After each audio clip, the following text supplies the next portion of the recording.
116화 상철님 리뷰 가볼게요. 이번 방송에서 상철님의 행동을 보고 많이 짜증났을 거라 봅니다. 영숙님과 용자님을 두둔하고 싶은 생각은 1도 없지만 상철님의 행동 때문에 보는 우리들도 그렇고 두 사람도 노이로제 걸릴 것 같더라고요. 제작진도 방송 분량의 3분의 1을 상철님의 도돌이표 같은 말과 행동으로 편집한 걸 보면 현장에서도 혀를 내둘렀을 것 같거든요. 처음 봤을 때 딱 드는 생각은 상철이 술 취했구나, 술 한잔 했네 라는 생각이 바로 들었거든요. 저건 100% 주사다, 이런 생각들을 가지고 시청했었는데, 하지만 주사라고 했다면 제작진도 편집하는 과정에서 분량을 적당히 조절했을 텐데 많은 분량을 다 내보낸 걸로 봐서는 현장에서도 분명 상철님의 행동에 대한 어떤 의도나 메시지 같은 게 있었지 않나 하거든요. 그래서 이번 리뷰를 위해서 스스로 몇 번에 걸쳐 반복 재생하면서 시청한 결과 내린 결론은 단순 술 때문에 그렇다라기보다는 상철님의 이성을 대하는 전반적인 인식과 태도에 그 문제가 있다고 봅니다. 우선 상철님의 상황을 살펴보면 다른 출연자들과는 차별화된 부분이 있죠. 기본 삶의 터전이 미국에 있으며 이번 나는 솔로 출연을 통해서 주어진 일주일이라는 기간 안에 뭔가 빠르게 쇼부를 봐야 하기 때문에 다른 출연자들보다는 조급한 마음이 생기고 서두를 수밖에 없는 상황이라는 거 다들 잘 알고 있는 거죠. 그렇다고 하더라도 상철님이 보여준 반복된 말과 행동들은 듣는 사람들과 보는 사람들 모두 지겹고 짜증나게 만들었죠. 그런데 영숙님 그리고 영자님과의 대화를 자세히 들여다보면 상철님의 대화법에 있어서 공통된 패턴들이 있거든요. 그런 상철의 대화법은 상철이라는 사람을 귀엽고 투정 부리고 떼쓰는 어린아이와 같은 시선으로 바라보는 영숙님에겐 티키타카도 되면서 뭐지?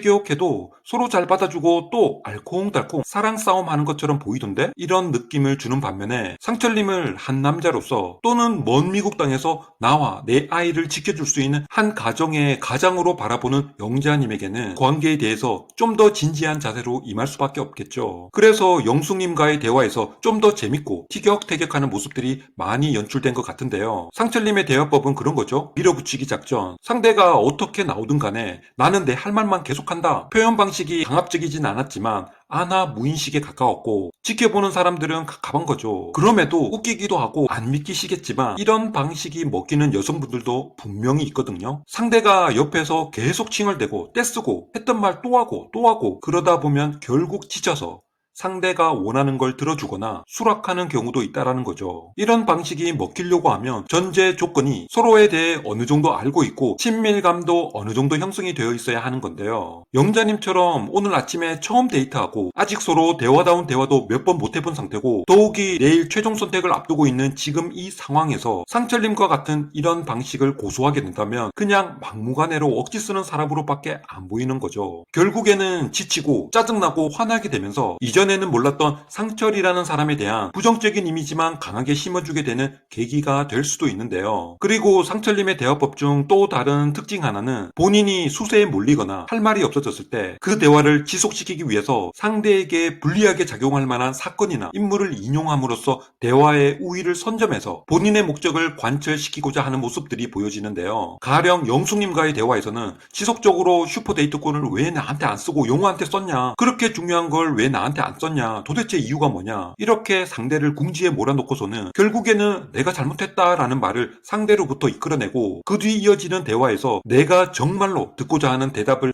상대방에게 유도하는 방식인데요. 쉽게 말해 너 그때 나한테 잘못했잖아. 그러니 이번에 내가 원하는 대로 해줄 거지? 이런 식인 거죠. 나이 40 먹은 남자가 쓰기에는 아주 유치하기 짝이 없는 대화 방식인데요. 그래도 그런 상철의 모습에 영숙님은 헛웃음도 짓고 또 어이없지만 저렇게 생떼 쓰는 모습이 철없는 애 같기도 하고 그런 거죠. 그런 영숙님의 반응에 상철님은 또 본인의 말이 먹힌다고 생각했는지 그 증세가 더 심해지죠. 이런 같은 방식을 영자님의 대화에서도 똑같이 써먹죠. 영자님과의 대화에서도 몇 번이나 영수님을 소환해서는 왜 영수님은 좋아하면서 나한테는 그렇게 안 해주냐, 영수님이라도 그렇게 했을 거냐 라고 말하면서 영자님의 지난 과거 선택에 대해서 집요하게 물고 늘어지는 모습을 보여주죠. 많은 분들이 이 포인트에서 왜 자꾸 영수를 들먹이냐라고 상철님의 모습에 짜증 많이 나셨을 텐데, 영숙님과의 대화에서 이미 재미를 봤기 때문에 그런 겁니다. 상대의 지나간 과거를 자꾸 들춰내면서 본인이 원하는 바를 관철시키기 위함인데, 하지만 영자님은 영숙님과는 다르죠. 영숙님은 상철님을 철없는 애 같다면서 다소 관대한 눈으로 바라보고 있는지는 몰라도 영자님은 전혀 그렇지 않죠. 영자님은 그냥 남자 상철로 상철님을 바라보고 있는데, 그런 영자님 앞에서 자꾸 억지 부리고 지나간 남자를 들춰내고 있으니 한 번에 그쳤다면 효과를 좀 봤을지 몰라도 몇 차례에 걸쳐서 술주종하는 사람 마냥 똑같은 수법을 계속 쓰는데, 영자님이 바보도 아니고 계속 대화를 이어나가기 당연히 거북할 수밖에 없겠죠. 그 후 인터뷰에서도 상철님을 향해서 취미는 서로 비슷하고 맞는 것 같은데 중요한 건 대화 자체가 안 통하는 사람이다 라고 말하는 거겠죠. 우리가 10대, 20대 때 연상 연하 커플에서 연하남이 계속 같은 말 하면서 떼쓰고 어리광 부리고 하는 모습을 우리 연상 누님들이 애써 못 이기는 척하고 넘어가지고 받아주는 모습을 상철님은 기대했는지 몰라도, 그것도 사람 봐가면서,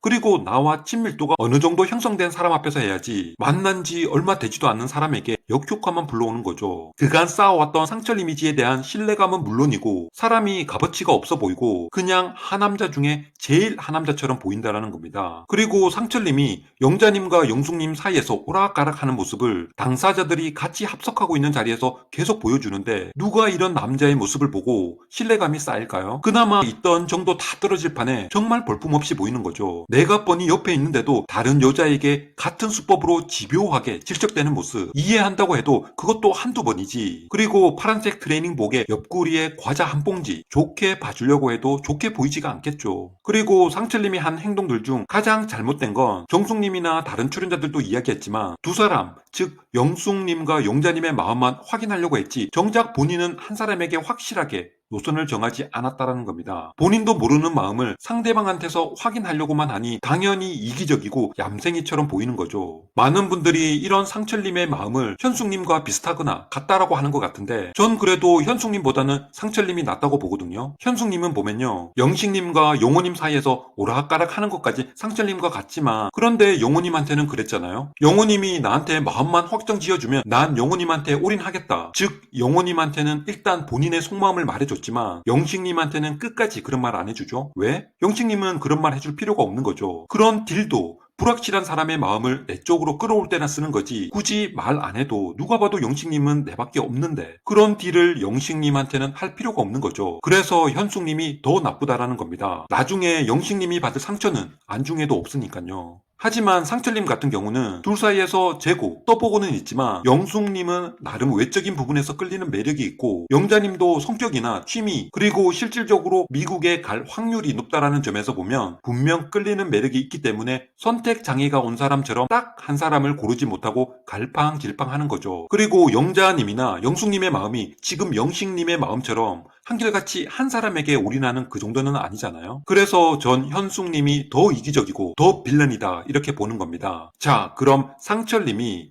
왜 결정장애자가 된 건지 그 배경에 대해 잠시 유추해보면요, 일단 거두절미하고 여자 경험이 많이 없다에 가장 큰 이유가 있다고 보거든요. 상철님의 보수적인 가치관에 맞는 여성이 미국 사회에 있을까요? 전 그런 사람 없다고 봐요. 있다고 해도 상철님과 만날 확률까지 고려해보면 극히 낮을 수밖에 없겠죠. 그래서 당연히 한국까지 와서 여자를 구하러 온 거 아니겠어요? 미국에서 자란 이민 1.5세대들 또는 2세대들 중에 상철님같이 부엌은 여자들의 공간이다 이런 말이 당최 이해가 되긴 할까요? 택도 없는 소리죠. 이번 돌싱글즈 보신 분들이 있는지 모르겠는데 미국 편 진행했었죠. 아마 시청하신 분들은 그 프로그램에 상철님이 나갔다고 생각 한번 해보시겠어요? 그 뒤는 제가 말 안 해도 상상 가시죠. 미국 환경에서 자란 1.5세대 이상 여성분들에겐 말도 안 되는 논리라는 겁니다. 그래서 상철님은 절대 미국에선 원하는 여자를 구할 수 없다. 그래서 제대로 된 연애 경험도 솔직히 많이 없었을 거다. 집에서 취미로 게임 모드 작업, 동물원, 캐릭터 수집 그런 개인 취미 활동에 꽂혀 있는데 성향상 남녀 만남의 기회가 많은 야외 활동이나 소셜 액티비티도 그다지 많을 것 같지 않거든요. 그래서 전 와이프도 동남아 여행하면서 우연히 만나서 결혼까지 갖지 않았을까 하는 생각이 들고요. 그런 상철님인데 이번 나는 솔로 출연하면서 초반에 외모에 이끌린 영숙님과의 매칭에 성공하면서 스스로 오분응선은 넘었다고 생각했겠지만 영숙님의 성격이나 성향을 보고는 속으론 많은 고민이 됐겠죠. 중간에 옥수님에게도 옥수님이 정말 내가 찾는 성향을 가진 사람이다 라고 말하면서 슬쩍 영숙에 대한 단점도 털어놔보고, 그러다 뒤에 영자님이 또 상철님을 선택하게 되면서 일생일대 두 여자로부터 동시에 선택받게 되면서 2대1 데이트까지 하게 되죠. 상철님은 미국에서 한국으로 들어올 때 한 명이라도 잘 됐으면 좋겠다라는 생각하지 않았을까요? 그런데 뜻하지 않게 영자님까지 상철님을 선택하면서 이제 착각의 늪속에서 헤어나오지 못하게 됩니다. 그 단 한 번의 선택에 자꾸 큰 의미를 부여하게 되면서 어떻게든 내일까지 메이드를 하고 싶어지는 겁니다. 그래서 자꾸 영숙님도 그렇지만 영자님에게도 확답을 요구하게 되고, 상대방이 시간이 너무 짧아서 아직 잘 모르겠다 몇 번이나 말을 해도 본인 입장만 내세우고 이해하려 들지 않는 겁니다. 나를 선택해서 왔으면 말을 해줘야지 왜 확답을 안 해주는 거지? 이런 생각들을 자꾸 혼자 되뇌이고 그러는 거죠. 좀 극단적이긴 하지만 스릴러물 영화 같은데 보면 상대에게 보인 작은 선이나